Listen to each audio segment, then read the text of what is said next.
कोई काव्य नहीं हो सकता, ऐसा कोई भावगीत नहीं हो सकता। জাতীয় গান বন্দে মাতারামের সার্ধশতবর্ষ উপলক্ষে বিশেষ আলোচনা শুরু হয়েছে সংসদে। সোমবার প্রধানমন্ত্রী নরেন্দ্র মোদীর ভাষণের মধ্যে দিয়ে লোকসভায় শুরু হয় এই আলোচনা। 1875 সালে বন্দে মাতারাম রচনা করেছিলেন বঙ্কিমচন্দ্র চট্টোপাধ্যায়।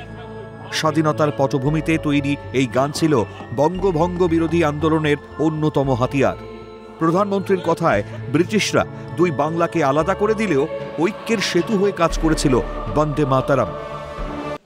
और इसलिए अंग्रेजों ने सबसे पहले बंगाल के टुकड़े करने की दिशा में काम किया और अंग्रेजों का मानना था कि एक बार बंगाल टूट गया तो ये देश भी टूट जाएगा। विभाजन के साथ ही भारत को कमजोर करने के बीच और अधिक बोने की दिशा पकड़ ली थी, लेकिन वंदे मातरम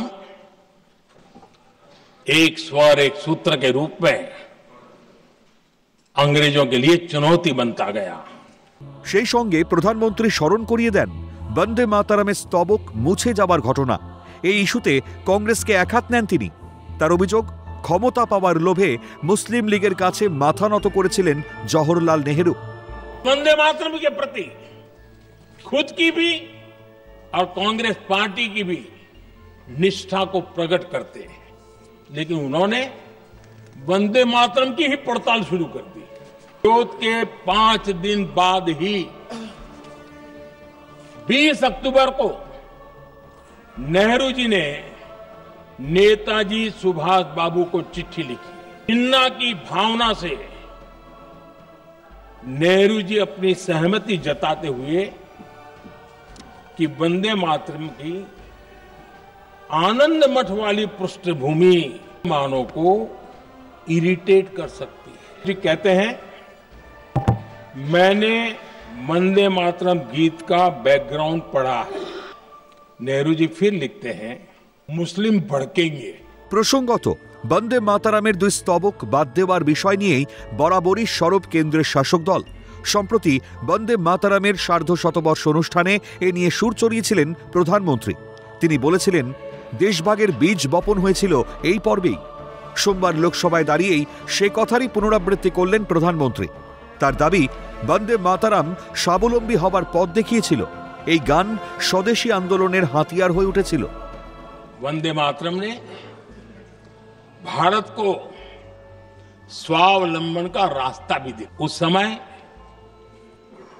माचिस की डिबिया, मैच बॉक्स, वहां से लेकर के बड़े बड़े शिप, उस पर भी वंदे मातरम लिखने की परंपरा बनी